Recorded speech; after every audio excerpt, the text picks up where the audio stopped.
ज्ञानतिमिरान्धस्य ज्ञानञ्जनशलाकया चक्षुरुन्मिलितं येन तस्मै श्रीगुरुवे नमः। नमो विष्णुपादाय कृष्णपृष्ठाय भूतले श्रीमते भक्तिवेदान्त स्वामिन्निति नामिने। नमस्ते सारस्वते देवे गौरवाणी प्रचारिणे निर्विशेष शून्यवादी पाश्चात्यदेशतारिणे नित्यानंद नमस्तुभ्यं प्रेमानंद प्रदायिने कलौ कल्मषनाशाय जानवापते नमः। नमो महावतन्याय कृष्ण प्रेम प्रदायते कृष्णाय कृष्ण चैतन्य नामने गौरतुसे नमः। जय श्री कृष्ण चैतन्य प्रभु नित्यानंद श्री अद्वैत गदाधर श्रीवासादि गौर भक्त वृंद। हरे कृष्णा कृष्णा कृष्णा हरे हरे हरे राम राम राम हरे हरे। हरे कृष्णा। आप सभी भक्तों का हार्दिक स्वागत है आज के श्रीमद् भगवद गीता की चर्चा में। तो हम लोग चर्चा कर रहे हैं दूसरा अध्याय श्लोक संख्या 47 की चर्चा कर रहे हैं। तो ये गीता का एक one of the famous verse, famous and one of the most misunderstood verse. तो लेकिन हम लोग उस पर प्रयास करेंगे चर्चा करने में। सो पिछले श्लोक में भगवान वर्णन की ऑलरेडी स्टैब्लिश कर दिए कि ब्राह्मणस्य विजानता दावान सर्वेषु वेदेषु ब्राह्मणस्य विजानता। जो परम भगवान कृष्ण को जान लेता है, तो किस रूप में जानना चाहिए कृष्ण को?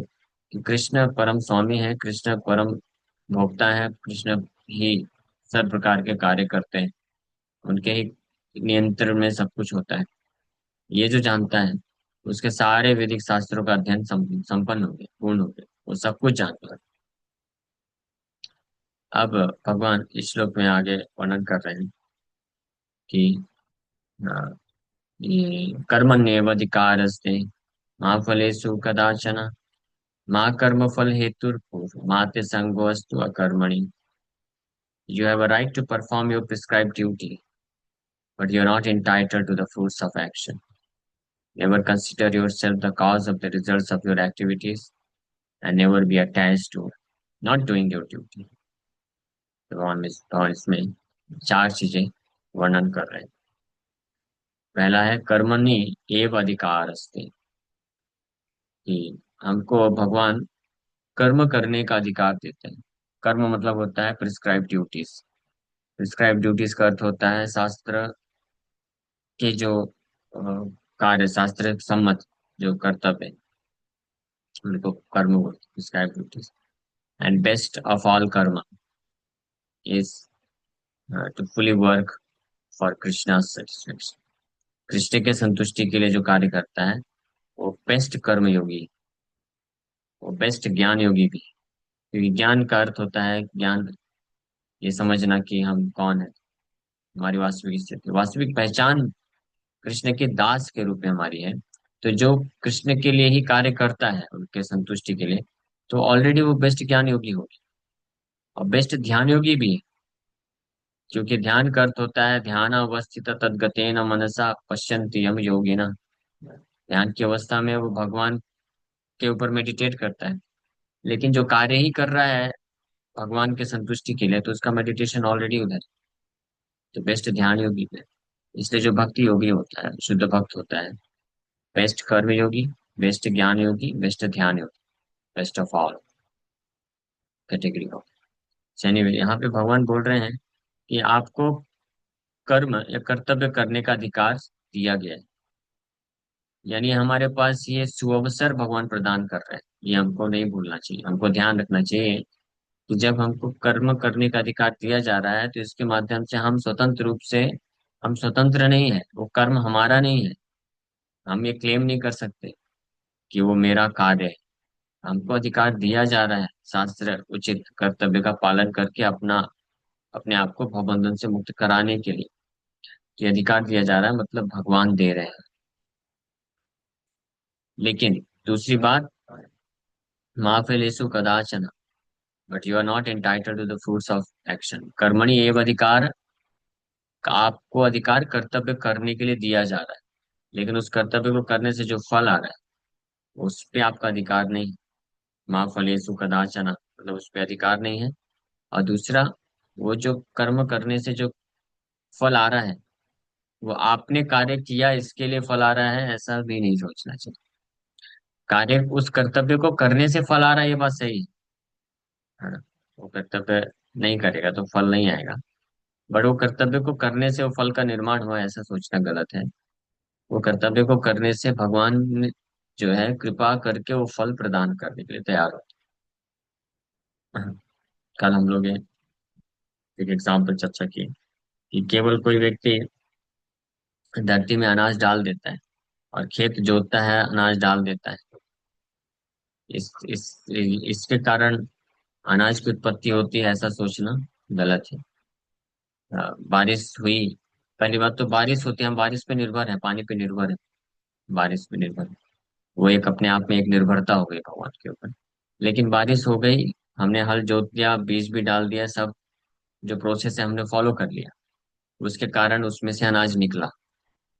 हाँ, तो ये प्रोसेस जो है कि ये करने से अनाज की उत्पत्ति हो जाती है, ये बात सही है, लेकिन ये प्रोसेस पूरी तरह से भगवान के नियंत्रण में है और भगवान ने ये बनाया है, ये नहीं भूलना चाहिए। तो इस पॉइंट ऑफ व्यू से हमको ध्यान रखना चाहिए कि केवल हमने कोई कार्य कर दिया उसके कारण हमको फल मिल रहा है, ये बात सही भी है, लेकिन उसको ही एकमात्र कारण नहीं मानना चाहिए। वो बनाने वाले भगवान है।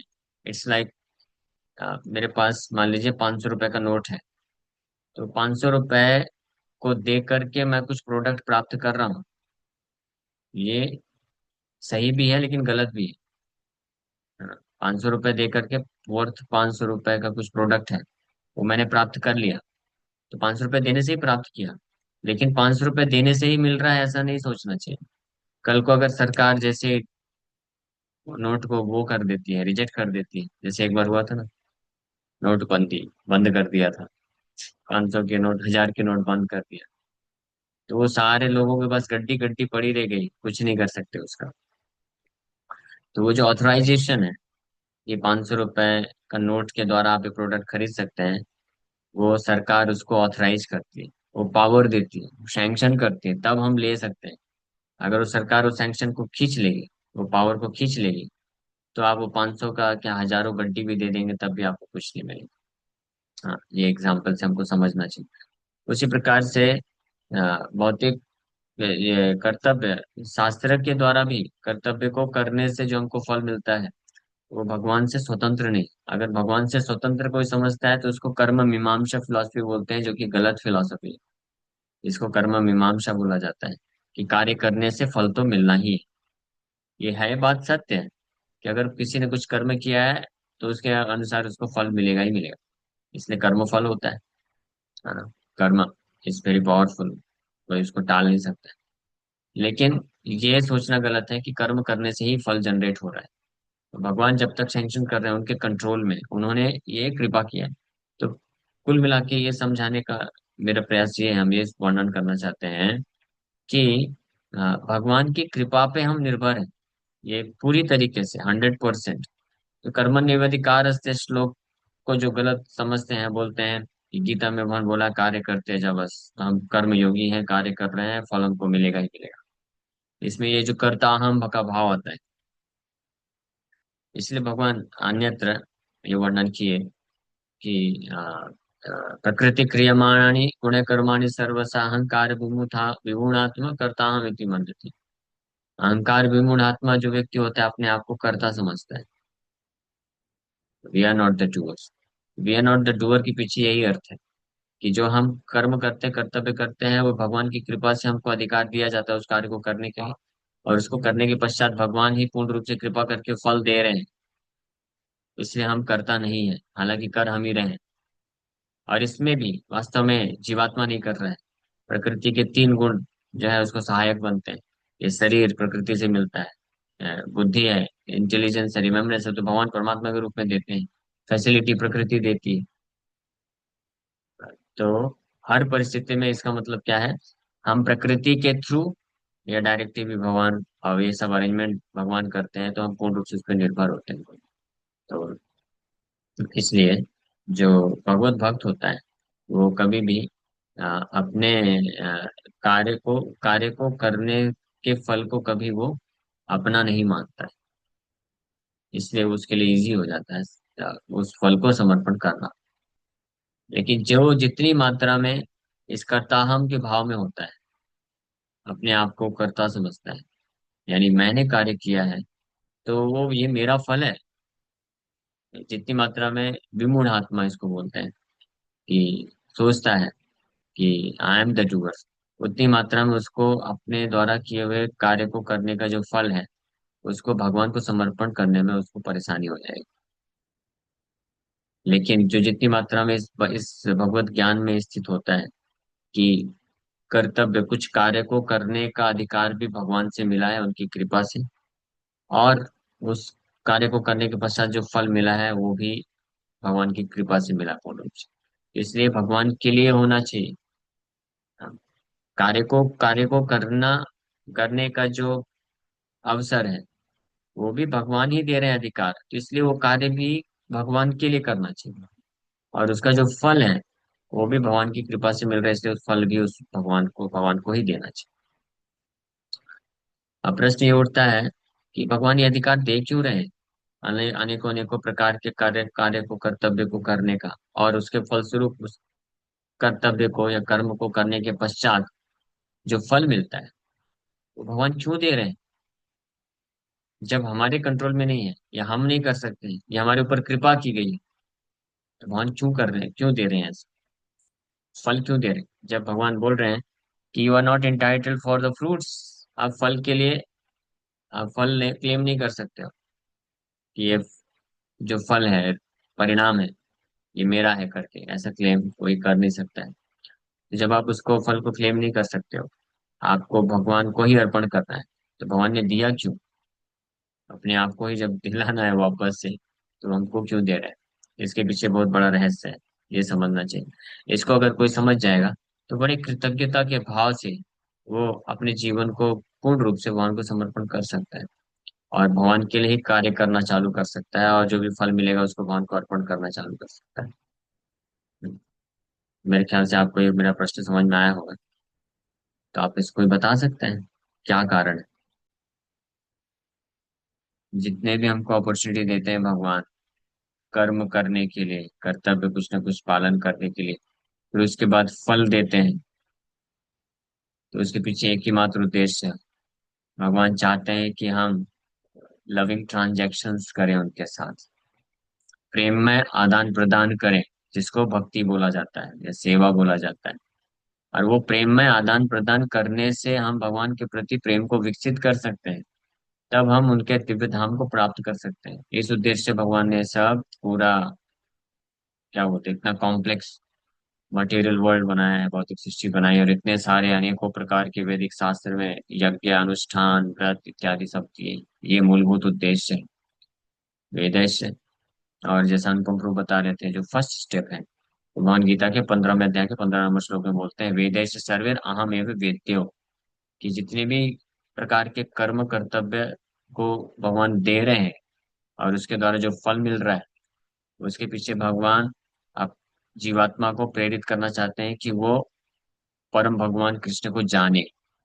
और परम भगवान कृष्ण को जानना मतलब कृष्णा इज वेरी मर्सीफुल, भगवान बहुत दयालु हैं, भगवान के प्रति कृतज्ञता महसूस हो। क्योंकि जो बद्ध जीवात्मा होते हैं वो केवल भोग चाहते हैं, भोग करना चाहते हैं। तो समस्त सृष्टि और ये देवताओं का जो अरेंजमेंट है, तो भौतिक सृष्टि को मैनेज करने के लिए, या फिर जो निर्भरता भगवान ने बनाया है देवताओं के साथ, है प्रकृति के ऊपर हमारा निर्भरता बनाया है, और उस निर्भरता को जो है फ्रूटफुल बनाने के लिए प्रोसेस जो है ये वैदिक शास्त्र दिए हैं, जितने प्रकार के, चाहे कर्म कांड हो या ज्ञान कांड हो, ये सारी चीजें अल्टीमेटली हमको जीवात्मा को ये रियलाइज कराने के लिए कि हम भगवान पे पूर्ण रूप से निर्भर हैं। और भगवान जो है कृपा करके हमको, करुणा सिंधु कृपा करके हमको वो ये सारे अवसर प्रदान कर रहे हैं, ताकि हम अपनी भौतिक इच्छाओं को भी पूर्ति कर सकें। भौतिक इच्छाओं को पूर्ति कराने के लिए भगवान पूरा अरेंजमेंट नहीं किए। हाँ, ये हमेशा ध्यान रखना चाहिए। इसके लिए भगवान ने पूरा अरेंजमेंट किया है, भौतिक भोग प्रदान किए हैं भगवान, लेकिन इस ये उद्देश्य के लिए नहीं किया है। उद्देश्य ये नहीं है। जस्ट लाइक फॉर एग्जाम्पल, आपको छोटा सा एग्जाम्पल देता हूँ। माँ बाप कभी कभी जो है, जब बच्चे बहुत शरारती होते हैं, उनका सुनते नहीं है और पढ़ाई नहीं करना चाहते बिल्कुल भी, तो माँ बाप उनके लिए लेके आते हैं, स्पेशल लॉलीपॉप लेके आएंगे, चॉकलेट लेके आएंगे। तो उनका उद्देश्य ये नहीं है कि अ, हालांकि एग्जाम्पल उतना परफेक्ट नहीं होगा, क्योंकि यहाँ पे तो करते भी हैं, देते भी हैं उनको एंजॉयमेंट देने के लिए। लेकिन मेन उद्देश्य होता है कि वो इसके माध्यम से उसको वो उसके जो कर्तव्य है उसको पालन करने के लिए प्रेरित करे। हाँ, वो एक बहाना होता है। उसी प्रकार से सारे वैदिक कर्मकांडी अनुष्ठान, यज्ञ, व्रत इत्यादि, जिसके माध्यम से पुण्य मिलता है, फिर अनेकों प्रकार की सुख सुविधा मिलती है, एंजॉयमेंट मिलता है। तो इस माध्यम से भगवान जीवात्मा को अपने प्रति आकर्षित करना चाहते हैं, उसके हृदय में कृतज्ञता का भाव प्रकट कराना चाहते हैं। इसलिए जितने भी प्रोसेस है ना, उसमें बारंबार भगवान को नमन करता है, भगवान को अर्पण करने के लिए बोला जाता है, भगवान को गुणगान करने के लिए आता है, प्रणाम करता है, नाम लेता है। ये सबसे तो उसके हृदय में कृतज्ञता आती है कि भगवान कितने दयालु हैं, मैं भगवान पे कितना निर्भर हूँ, भगवान कितने कृपा करके मुझे इस संसार में सुख सुविधा दे रहे हैं। ये फर्स्ट स्टेप में यहाँ तक आता है। फिर जब कृतज्ञता विकसित होती है, फिर जो आगे बढ़ता है, तब समझ पाता है कि ऐसे परम भगवान के लिए मुझे फिर कार्य करना चाहिए, उनको फल अर्पण करना चाहिए। ये सेकंड स्टेप में भगवान ये सब अरेंजमेंट करते हैं, ताकि हमको अवसर मिले कि हम अपनी कृतज्ञता को भगवान के प्रति, उनके द्वारा दिए हुए अवसर, उनके द्वारा दिए हुए जो कार्य कर्तव्य हैं, हम कुछ कर सकते हैं इसको, और साथ में उस कार्य को करने से जो फल मिलता है उसको हम भगवान को दे सके वापस। और ये देने से है उनका ही, हम उसके लिए इंटाइटल्ड नहीं है। अगर हम अपना खुद भोग करेंगे तो बंधन में फंसेंगे, लेकिन उनको देने से हम उनके प्रति एक लविंग ट्रांजेक्शन करते हैं, ये प्रेम में सेवा होती है। और इससे उनके प्रति प्रेम जब विकसित होता है, भौतिक वासनाएं नष्ट हो जाती है, इंडिपेंडेंट मेंटेलिटी खत्म होती है, और वो परम धाम को प्राप्त कर सकता है। तो ये कर्मण्येव अधिकारस्ते माँ फलेषु कदाचन का अर्थ ये है। ध्यान से नोट कर लीजिए। और जो लोग भी बोलते हैं अपने हिसाब से कर्म करते रहो, फल की चिंता मत करो और भोग करो, ये उद्देश्य से भगवान ने नहीं दिया है। उद्देश्य ये है, आपको कर्म करने का अधिकार दिया है, और उस कर्म को करने से जो फल मिलता है, भगवान अल्टीमेटली चाहते हैं कि आप मेरे लिए कर्म करो, और जो फल प्राप्त हो रहा है फल मुझे भी दो, मुझे ही दो। और इस प्रकार से मेरे साथ प्रेम का आदान प्रदान करो, और अपने आप को इस भौतिक संभव सागर से निकालो।